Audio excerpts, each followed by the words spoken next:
Bismillahirrahmanirrahim. Assalamu alaikum. Welcome to NEWSROOM. I'm your host, Khalid. But today is the 6th of December 2022. These are the stories that we will be discussing in detail during the course of the show. We will begin with the Minister of Planning and Development, Ahsan Iqbal's statement that says that a framework has been prepared to make Pakistan a climate resilient country. Climate change and climate resilience is extremely important for a country like Pakistan that has battled floods at the beginning of this year and is still seeing the after effects of the floods in the form of all the people who've lost their livelihoods and their lives, and the health crisis that has emanated as a result of that, as well as the children that are wanting more, the women that have been left with a lot of issues, whether it be medical or otherwise, and also a lot of psychological issues that have happened as a result of these floods. Climate resilience is the important topic. Climate resilience is also something that our Prime Minister Shehbaz Sharif Saab, as well as our Foreign Minister Bilawal Bhutto Zardari Saab and Shahid Rahman Saiba, who is our Minister for Climate Change, have been highlighting on different fora, including COP27 of late. This is going to be our first segment. Climate resilience, the importance of climate resilience for a country like Pakistan. Our second segment, ladies and gentlemen, concerns the crisis that emanates and is emanating between Ukraine and Russia. There is a barrage of accusations from both sides as far as the missiles that have entered both regions are concerned. Then there is the whole set of counter accusations and accusations that are emanating from both the sides.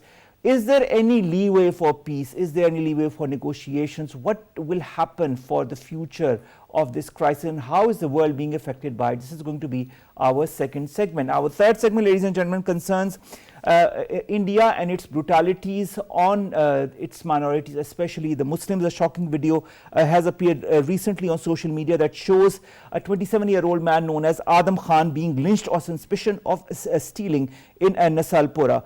Now, this and so many other incidents are happening. Today is also 30 years of the Babri Mosque's demolition, and also there are other designs that the BJP has as far as different other important historic sites that were created and made by the Muslims are concerned. For example, people are also saying from the BJP that the historic sites, most recently the magnificent Taj Mahal, does not have a Muslim origin at all. This and so much more is going to be part of our third segment. And finally, ladies and gentlemen, we will pay homage on the 51st Shahadat anniversary of Major Shabir Sharif Shaheed Nishan-e-Haider. His 51st martyrdom anniversary was observed today in Lahore with full honours. This is going to be our last story. Let's begin with our first story, and that concerns climate resilience in Pakistan. How important is that for our country that has battled floods this year? More in the following report. The unprecedented floods in Pakistan has affected 33 million, left hundreds of people dead, and inflicted more than $30 billion loss to the country's agriculture, industry, infrastructure and livestock. Pakistan spearheaded robust climate diplomacy at COP27 Climate Summit in Egypt, demanding establishment of fund to help countries recover from damage caused by climate disasters. Prime Minister Shehbaz Sharif has urged the world community to stand up and take practical measures to deal with the issue of climate change. Minister for Planning and Development Ahsan Iqbal apprised that framework has been prepared to make Pakistan climate resilient country. Ahsan Iqbal further elucidated that platform of National Flood Response Centre is being closed down after successfully completing the mission of emergency response, and process of rehabilitation and reconstruction will be carried out under a new format and institutionalized setting to build a climate resilient and adaptable infrastructure. We are going to hold a climate resilient Pakistan conference, hopefully on 10th of January in Geneva, in which we will invite Friends of Pakistan, international development partners, multilateral agencies, so that international community can help Pakistan mobilize funds for reconstruction of its infrastructure, for recovery of its economy, and to also help our communities and people who lost everything during last disaster to rehabilitate again them back into life. The adoption of Loss and Damage Fund is a big win for poorer nations, which have long called for financial compensation because they are often the victims of climate change, such as worsened floods, droughts, heat waves, famines and storms, despite having contributed little to no pollution that is heating up the planet. Commitments made in Sharm el-Sheikh must be implemented because the climate-induced disaster that hit Pakistan could also hit other parts of the world. Maryam Mehboob, environmentalist, joins us online. Maryam, thank you very much to have joined us. Maryam, when you look at the efforts that Pakistan has made as far as talking about climate justice, talking about climate fund, talking about climate resilience is concerned, how do you feel, Maryam, and of course you're in the studios and not online, so I stand corrected as my producer said. The fact remains that Pakistan has made a lot of efforts not only for its own country but also for the global body as one. Now that Pakistan also has to take care of its own people, and as you just listened in the report, SN Iqbal Sahab has talked about the climate resilience conference that is going to be happening on the 10th of January in Geneva. How important is this conference, and how important do you feel have been the previous conferences like COP27 and others as far as highlighting the effects that climate change has had on Pakistan? Thank you, Omar. As far as highlighting the impacts is concerned, I think COP27 has been a major milestone in highlighting the issue regarding the loss and damage funding, and so is in the connection with the conference that is going to be held in Geneva. However, if we are talking about the practical implementation and the practical implications, the funds that have been allocated from COP27, we do not see them coming on the forefront right now. And the conferences and doing the different kind of ceremonies, yes, it is a positive impact, and yes, Pakistan, the way the Pakistan has put forward the agenda for loss and damage policy, it is indeed a very good step that highlights the need and desire that need for the fund for the developing nations, because massive needs, they require massive supports. So the conferences that are in link, they are obviously the potentials to highlight the agenda, but we, in terms of practically taking the funds from the developing nations, I don't see any progress right now, as we already talked about it in the previous when the COP27 was happening. There was also a fund that was assigned in 2020 that has not been released by the developing countries. Then in the series comes the COP27, and now is the conference in the Geneva. So the issue is in the highlight for so many years, but there is nothing that is coming out of the developing nations right now. All right, let's talk also about the United Nations and the effect and of course the efforts that have been made by the United Nations, whether it be in the form of Antonio Guterres coming to Pakistan and seeing it firsthand, or other emissaries from different other agencies of the United Nations also coming here, witnessing it and then highlighting it on different other fora, including the United Nations. Do you feel the role of the United Nations has been exemplary? Do you feel more should be done as far as this organization is concerned? What's your take on that? Yes, the solidarity that United Nations has showed with the flood relief in Pakistan, it is worth appreciating, and the issue has been put forward onto the world in the form of the solidarity that they have done in the previous month. And United Nations has done us a good in terms of flood relief and in terms of showing the solidarity and supporting our agendas. And yes, we are on the positive key steps with them. All right. As far as Pakistan is concerned, and all the people who've been affected, 30 million plus people who've been affected by these floods, what needs to be done for them nationally, regionally and internationally? What in your point of view are the major issues that concern these affectees, and how should we tackle them? I think the very foremost things that we need to tackle is food security, water security, the waterborne diseases that they are facing, the problem of shelters, that is the very basic human necessities that they are lagging right now. And then there comes building the resilience and the resilient cities and infrastructures and aftermath. For the meantime, as Pakistan's 1/3 has been affected, especially the Balochistan and Sindh area, and we have not fully been able to bring them back to the normal life. We still need to provide them all the basic necessities that we are, and especially how the flood has raised waterborne diseases and the psychological issues of the people living in those domestic in those areas and in those settings which are affected by the flood. There is a dire need for an emergency response right now, and on a national level and on an international level, I think the issue has somehow been suppressed. And why is that? Because there are other regional issues that have taken precedence? Yes, I think, for example, like the COP27 happened, it overtook all the other issues that we have been highlighting on social media and all. Although it took into account the same factors, but somehow it ended up in suppressing how we were raising the funds and how we were been discussing about the people, their situation. It is not into the main highlight and mainstreams that it is supposed to be right now. All right, Maryam, when you talk of responsibility that the world has as far as helping the people in Pakistan affected by the floods is concerned, do you feel the people across the world or the important nations understand the plight, the urgency of the plight now that winter has set in as well, and there are so many other diseases that are related to the winter season, and so many people do not have the necessary shelter in this season as well? Do you feel the world realizes the plight of the people in Pakistan? I don't think so. The philanthropists and the NGOs and different organizations who work for the humanitarian causes, of course they have been in the race to highlight these issues on a global scale, but the way the issue needs to be addressed, it is still lagging, is even on the national scale, I think, because because as the social media, the media, it is not really discussing and highlighting the issue. This is what I am repeating. Like, if we really need to dictate some issue, we need to put it in the highlights so people know what is happening around. I don't see that, or we don't see that happening right now. Well, Pakistan is highlighting it as much as it can.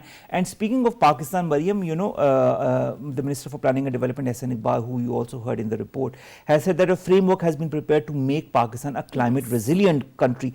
In your point of view, what should be the main contours of such a roadmap that aims to transform our country, that is Pakistan, into a climate smart or climate resilient country? So climate resilience or adaptability, it comes with many different factors that you need to dictate. It comes with water resources, you have to dictate agriculture, livestock, the forestry, the biodiversity, and then there is a section for climate change mitigation that includes your energy sector, your building of the assets and your urban planning. So all of these things, they combinedly end up in building a resilient city or a resilient community. So as Iqbal said, he has a framework that he is going to put forward. I think that is going to be in coherence with the national policy that we have from 2020. But what do you feel should be the important highlights of this policy? What needs to be done in your point of view? I think the first thing that is needed is awareness in the people, and then there is a need to build up the infrastructure that ensures your water security, your food security, and that ensures that your biodiversity is safe.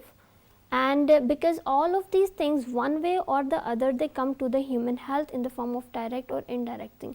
So the roadmap to a resilient country, it should it is not, you cannot do it like step by step. You have to dictate different sectors at the same time to combine them to make a resilient community. You cannot do it one by one. You have to dictate the water sector, you have to dictate the energy, you have to do the inner transport, you have to do the forest, you have to look up into the biodiversity, you have to look up into the food security sector, and all of these are the different components and segments of a resilient community. I understand that. Also, now that the donors conference has been announced for the 10th of January, Pakistan of course is going to share a framework that is based on resilient recovery, reconstruction, rehabilitation, the 4 R's with international partners. Do you feel this might be a good leap forward or a giant leap forward as far as supporting Pakistan's Build Back Better ambition? It is indeed. It is indeed, because everything's you have to produce a policy or a framework to implement. Implementation lackings, they are a second part of what we face in our country, but for the first, the framework, the making of the framework and its inaction, this is indeed a positive impact, and that is going to do a very good favor to the Pakistan. And if we try to do the implementation, and we are going to go with the But it also strategy of depends, the you know, at the resilience. end of the day, it also depends on how the international partners react during this donors conference. It's an important donors conference. We've seen the reaction emanating after COP27. We also saw the efforts of Shari Rahman Sahiba, Minister for Yes. Climate Change, and she has been, you know, highlighted as one of the topmost leaders who've talked about climate change and highlighted in a very aggressive and proper manner. So let's see how all of that goes along. Let's see, 10th of January isn't far away, so let's also hope that by that time the world body understands and realizes the plight of the people of Pakistan and the effects of climate change that Pakistan is encountering for no fault of its own. Thank you so very much, Maryam Mehboob, environmentalist, to have joined us, to have talked to us about Pakistan's efforts to become a climate resilient country, as has been highlighted by Ahsan Iqbal Sahab. This was our first segment, ladies and gentlemen. Let's come to our second, and that concerns India and the human rights abuses as far as India is concerned. Now, a shocking video has recently appeared on social media that shows a 27-year-old man who is being lynched on suspicion of stealing, and he is a Muslim. This, then, of course, today is 30 years of the demolition of Babri Mosque, and there are huge efforts by the BJP and its zealots to consider more such monuments as being Hindu in nature and not Muslim, including the Taj Mahal. More in the following report. Narendra Modi-led Hindutva Indian government is instigating egregious violations of religious and fundamental freedoms, resulting in bleak human rights situations and democratic plaques. Indian assault on democratic values and civil liberties has now garnered global attention, and the country as a whole is being periodically called out for rising Islamophobia and the institutionalized dilution of Muslims' rights. Minorities consistently experience more abuse from Hindu majority and are more at risk of being threatened and vulnerable. Attacks on Muslims multiplied 100-fold as a result of beef ban laws, hijab laws, citizen amendment law, while homes and business of Muslims are regularly torched or bulldozed. Today marks the 30th anniversary of the demolition of historic Babri Mosque in the Indian city of Ayodhya by Hindu zealots, reminding growing anti-Muslim frenzy in India. Pursuing the agenda of Babri Mosque's demolition 30 years ago, the Hindu zealots continue to make false claims about historic sites, most recently the magnificent Taj Mahal, in an attempt to annihilate Muslim culture and identity. Hindutva-driven RSS is peddling the narrative all across India against historical monuments built by Muslim rulers. In another shocking viral video, Muslim named Adam Khan is seen being lynched by Hindu mob in the Maharashtra region of India. Dr. Asma Shakir Khawaja Sahiba, Foreign Affairs Expert, Executive Director, Center for International Strategic Studies in Azad Jammu and Kashmir, joins us on the phone. Dr. Sahiba, thank you very much to have joined us. Dr. Sahiba, the video that is, circulating on social media of Adam Khan, so many other things that are happening, and an increase as far as the Indian efforts to not only discriminate between the minorities, especially Muslims, and continue with the barbaric acts, but also, kind of deny them any kind of right, whether it be in the Indian Held Valley or across Pakistan. And then the efforts that are being put into action as far as putting, more important historic monuments as being Hindu in nature. What is India, what is the BJP government trying to achieve? First of all, Omar, it is very important to understand that Indian strategic culture emphasizes on drawing lines between us versus them. It is based on the issue of touchables and untouchables and is discriminatory in nature. So whatever is happening to minorities in India, especially Muslims, that is manifestation of it is the manifestation of their mindset and Indian strategic culture, which encourages influencing the territorial divides and territorial idea of statehood on people living in India. Number one. Number two, when we see that how Modi has become a political leader, or BJP has gained public support, the only thing they are taking political mileage and building their political face is that to create divide and social, religious, political polarization within different layers of Indian state and society. And this is their political dividend. So unfortunately, we can see that there are so many incidents when minorities are unsafe in India. This lynching is not the first one or neither the last one. This is one of those hundreds of lynchings where the beef, where the cow meat is more sacred than the life of a Muslim person. So this is India, the Islamophobic India, and this Islamophobia. All right, Dr. Asma, I'd like being to understand something. You know, this video of the lynching of the man, it has been made viral. It's a very violent and brutal video.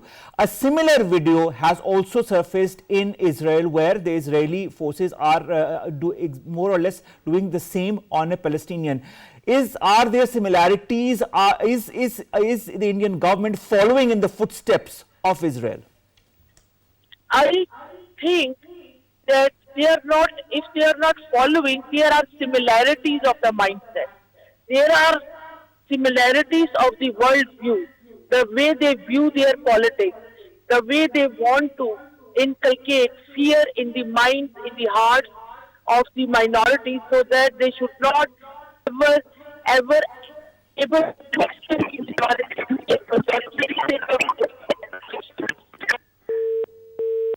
there has been some kind of a technical issue. We are trying to get in touch with Dr. Asma. As soon as we do, we'll continue our conversation with her. Nevertheless, let's talk a little bit about the Muslim man who was lynched by the Hindu mob in Maharashtra. This happened by a Hindu mob on this man known as Adam Khan, and then a video was made and then was shared openly on social media. He is a 27-year-old, and police say that he was lynched on the charge of trying to steal valuables from a shop, an allegation that is often leveled against minority victims, mostly Muslims and Dalits. Nothing new there as well. We've seen a lot of such incidents in the past as well. Dr. Asma Shakir Khawaja, now that you're back, would you like to continue? Yes, I can see, as a student of international security and politics, I can see the similarities between Israel and India. The way they believe in subjugating minorities and rewriting the history. Israel has done the same. India under Modi is doing the same. As you yourself mentioned, that they are creating non-issues, that this Muslim building or this building built by Muslim ruler was a Hindu temple and all this. So what is this? This is only they want their population not to look beyond the territorial identity of that state, which is highly wrong. And when we see those claims of Hindutva goons regarding buildings, it is a stark difference. If we see from the perspective of an archaeologist, there is a stark difference between the Islamic architecture and the Hindu architecture. But all these things, so I can only see that for upcoming elections, when Modi doesn't have much.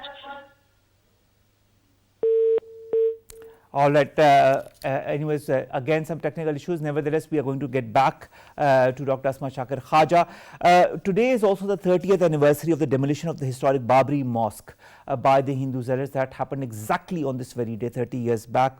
As far as Pakistan is concerned, the Foreign Office has taken out a very strong worded statement condemning this incident 30 years after it happened, and still there is no proper action that has been taken against those who were behind it. The Hindu supremacist groups, as far as the statement says, are also demanding conversion of some other mosques into temples that include the Gayan Vapi Mosque in Varanasi.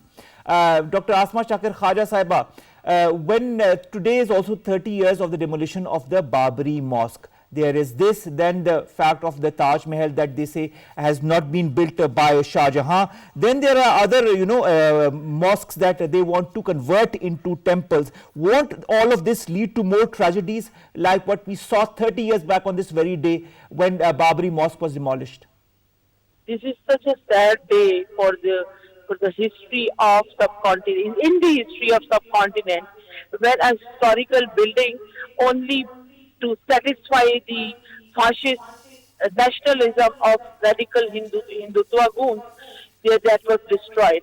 And as you yourself said, this is part of BJP's governance model, that they are indicating so many temples, that those temples were converted into mosques just to gain people's sympathies on district and on smaller constituencies level. And you see that in those 30 years, India has slided down from democracy to an electoral autocracy. India has BJP government in place. India has rewritten its historical, its school curriculum books where they are rewriting the history and creating the false or creating the information vacuum which is filled by false news, is disseminating by media and the school curriculum and the social media influencers. This is how Modi and BJP are working, and this at this time, like talking or raising those issues means that Modi's report card for the upcoming elections is insufficient, and now Modi wants to write that how he has radicalized India and present it to his vote bank that for the upcoming for need to seek new votes. So this is really unfortunate, and Muslims were never. You can forget the victim Bilkis Bano of gang rape, and her 11 rapists were freed by those kangaroo Indian courts. And where is the justice for Muslims? And where they should? How can we forget what happened to the Jammu University Delhi, and what happened to the JNU students, and what Omar Saeed is? How every alternate voice, every minority voice that is being firmly, brutally subjugated by Modi regime without any rumors, without any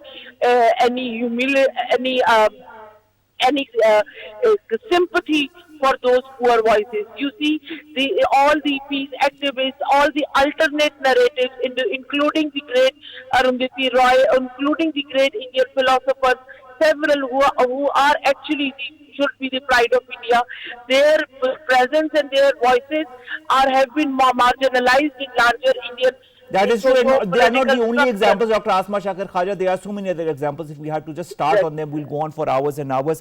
Thank you so very much, Dr. Asma, Shakir, Khawaja Sahiba, foreign affairs expert, to have joined us, to have talked to us about this latest incident that has surfaced on social media. But that is not all. You all remember the Kashmir files as well, and how the international jury head Nadav Lapid had called the Kashmir files, that film, vulgar at the International Film Festival of India. Now, all other international jurors have also backed the claim of this head of the international jury, and they have said that this is the film that should not have, that is more political and more jingoistic in nature. This said, also the NDP political party in Canada wants the boycott of G20 events in India's Kashmir region, citing human rights issues. Let's hope that the voices matter and the voices reach the right people. Let's come to our third segment, and that concerns Ukraine, Russia, the conflict between the two states, where Ukraine has warned of more emergency blackouts, particularly in the Kiev region, after a wave of Russian missile attacks damaged energy infrastructure that had only just been repaired. Also, the United Nations Security Council is going to hold a meeting on humanitarian situation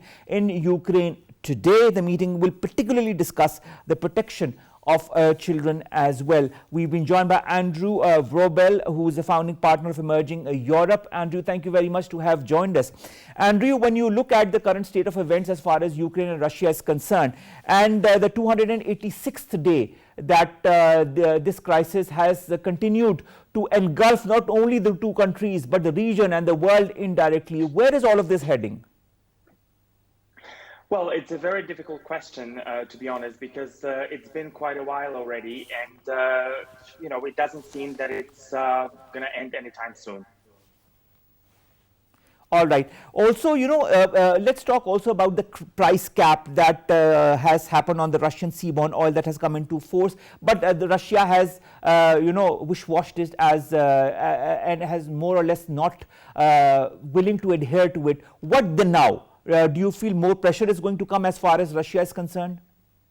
Well, of course, Russia is quite desperate. So everything that can be done at the moment, Russia will be doing. But, if we look at the price cap, it's not the first thing or the only thing that was actually introduced yesterday. There was also the other measure introduced by the European Union. And I'm talking about this phasing out of the use of buying Russian crude that was agreed to months ago.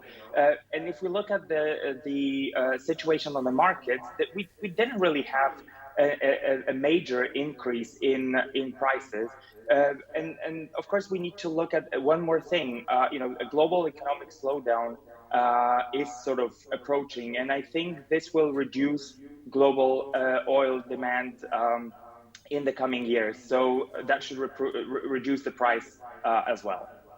All right, let's also talk about the missile strikes. Ukraine talks of missile strikes. Russia says it has repelled a drone attack on it at an airbase in the Kursk region a day after similar raids on airbases in Ryazan and Saratov regions killed 3 Russian military personnel. Can't there be an end to hostilities and a move forward towards negotiation, or are both the parties not willing to listen to each other?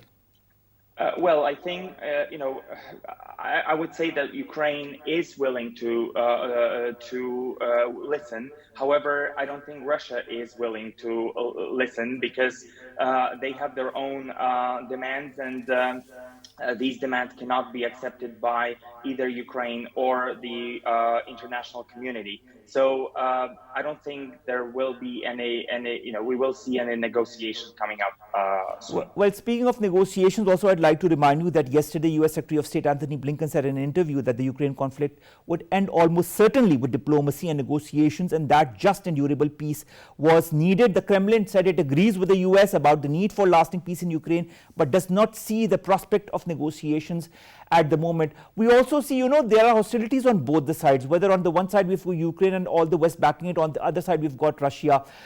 Ukraine is also backing on all the help that it is getting from the West as well. Can't the EU, for example, or the United Nations broker an agreement between the two sides? Well, I don't think, if that was possible, I think this would have been done a long time ago. We also see that the UN is not really playing a role here because Russia constantly, as a permanent member of the Security Council, has the right to veto any resolution or any decision that is supposed to be taken. So I don't think that this is possible in any way. Of course, we've seen organizations such as the Council of Europe expelling Russia from its membership, but it would be quite difficult to do that when it comes to the UN. All right. Also, I'd like to understand, remember it all started with NATO. It all started with Ukraine being part of NATO, and Russia said it did not want to be part. Why couldn't, this is just a layman's question, why couldn't the world just listen at that time, before the hostilities increased, before things became out of control, before the crisis began? Why couldn't negotiations happen at that very time? Well, when it comes to NATO membership, it is an absolutely independent decision of every single country to want to become a member of any organization, including NATO. And, at no point can anyone from a totally different country say that this is not possible. I think this narrative that Ukraine or NATO in this case has been a serious threat for Russia has been a terrible strategic mistake that Mr. Putin made, because now we have this extraordinary irony that a direct consequence of Russia's invasion of Ukraine is the enlargement of NATO. And we're talking about, Sweden and Finland joining NATO now. And last week I was in Bucharest, where NATO foreign ministers met. And the meeting was also attended by the foreign ministers of Ukraine, Moldova, and Georgia. So, if we look at the promise that NATO made back in 2008 to allow Ukraine and perhaps other countries as well, this promise was even strengthened, last week in Bucharest. And it's very interesting when you look at geopolitics right now. You can see that this sort of strategic center of gravity is moving east, and that is also partly thanks to Mr. Putin. All right, but Andrew, I'd also like to understand, on the one hand, I can understand your point of view as well when you talk of and you level allegations on Russia. But on the other hand, there are also the Russian side that openly talks about shelling of nuclear power plants, creating a threat of a possible nuclear catastrophe. That has been said by Russian Defense Minister Sergei Shoigu. This is a Zaporizhzhia nuclear power plant. He also said that Russian forces were taking all measures to ensure the safety of the nuclear power plant in the face of what he called nuclear terrorism from Kiev. Also, a third Russian airfield was on fire after 2 explosions were seen on Russia's air bases on Monday, and drone attacks on air bases in Russia. Also, this is what I've highlighted as well. None of the sides, in my point of view, can be really, in my point of view, can be blamed directly or indirectly to be the cause, but both sides are to be blamed in my point of view. Do you feel that this aggravation of conflict, of violence that we are seeing as we speak, could lead to further disastrous consequences, or do you feel the world will put a cap on it before it's too late?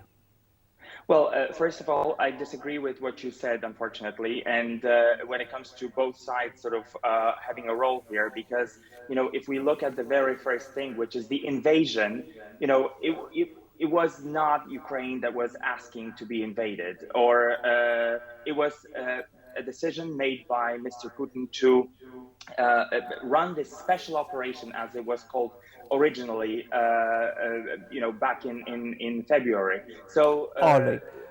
Andrew Wrobel, founding partner, Emerging Europe. Thank you very much. We're a bit short of time, or else we would have continued our conversation with you. Thank you so very much to have joined us all the way and talk to us about the Ukraine-Russia conflict that has entered its 286th day. That's it for now. We'll see you inshallah tomorrow with news story segments that pertain to us, you and Pakistan.